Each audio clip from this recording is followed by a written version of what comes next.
বিরতির পর স্বাগত।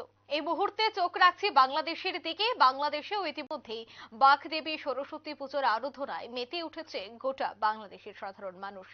ইতিমধ্যেই বিশেষ করে ঢাকায় অনুষ্ঠিত হচ্ছে বিশ্বের সর্ববৃহৎ সরস্বতী পুজো এবং ঢাকার জগন্নাথ হল মাঠের চারদিকে কর্মযজ্ঞ আর মাঠ জুড়ে চলছে মণ্ডপ তৈরির কাজ।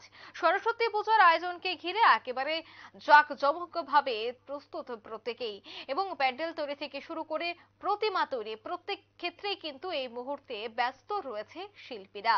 যেহেতু ঢাকা জগন্নাথ হলে সবথেকে বড় মূর্তি করা হয় বাংলাদেশের, সেক্ষেত্রে দর্শনার্থীরাও কিন্তু ছুটে আসে, ভক্তবৃন্দরাও ছুটে আসে একবার করে সরস্বতী মায়ের দর্শনে। আর যেহেতু রাত পোহালেই সরস্বতী পুজো, তাই তারই আগে কিন্তু এই মুহূর্তে প্রস্তুতি রয়েছে চরমে। সেই বিষয়ে সংশ্লিষ্টরা কি বলছেন শোনাবো। মানে অঞ্জলি দিব, তো অঞ্জলি দেওয়ার পর মাতাকে আমরা আমাদের নিজের মনের যে আর্জিগুলো সেগুলো জানাবো। যেমন আমরা বিষয়টা যে সকল বিষয় আমরা দুর্বল আসলে, তো যেহেতু ছাত্র তাই না, তো যেমন যেমন আমি ইংলিশে দুর্বল, তো তাই মার কাছে আমি আর্জি জানাইতেই পারি যে মা আপনি আমার ইংলিশটা ভালো করে দেন। ভ্রাতৃত্বের যে জায়গাটা, অন্য ধর্মের যারা আছে তারা কিন্তু অঞ্জলিটা দিচ্ছে না, কিন্তু তারা আমাদের পূজাতে হেল্প করছে এবং তারা চাঁদা থেকে আরম্ভ করে যতভাবে পারা যায় যে এই যে পূজাটা নামানোর ক্ষেত্রে এই জায়গাটা এটা তারা সম্পন্ন করছে। এই জিনিসটা আমাদের কাছে খুবই তো এবার আশা করব গতবারের মতো বা অন্য সববারের মতো এবার পূজাটা সাফল্যমণ্ডিত ভাবে শেষ হবে। আপনারা শুনলেন সংশ্লিষ্টদের বক্তব্য। বাংলাদেশের ঢাকাস্থিত জগন্নাথ হল মাঠেই এই সরস্বতী পূজার আয়োজন। মণ্ডপে মণ্ডপে চলছে শেষ তুলির টান। ইতিমধ্যেই প্রত্যেকেই রয়েছে ব্যস্ত।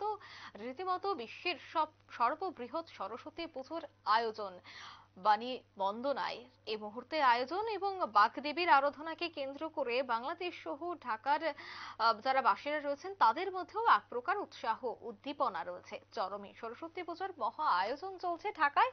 রাত পোহালেই যেহেতু রয়েছে সরস্বতী পুজো, তাই বিদ্যার দেবীর পূজায় এই মুহূর্তে মেতেছে গোটা বাংলাদেশ। বিশেষ করে ঢাকায় অনুষ্ঠিত সেই পূজাকে কেন্দ্র করে মণ্ডপ শিল্পী থেকে শুরু করে প্রতিমা শিল্পী প্রত্যেকেই কিন্তু এবার খাওয়া দাওয়াকে একেবারে এক পক্ষ করে রেখে তারা এবার ব্যস্ত শেষ তুলির টান দিতে। মণ্ডপ তৈরিকে কেন্দ্র করে সংশ্লিষ্টদের বক্তব্য আমরা এতক্ষণ আপনাদের সামনে তুলে ধরেছিলাম। মূলত এই যে জগন্নাথ হল, সেখানে প্রত্যেক বছর একটা নয়া চমক থাকে।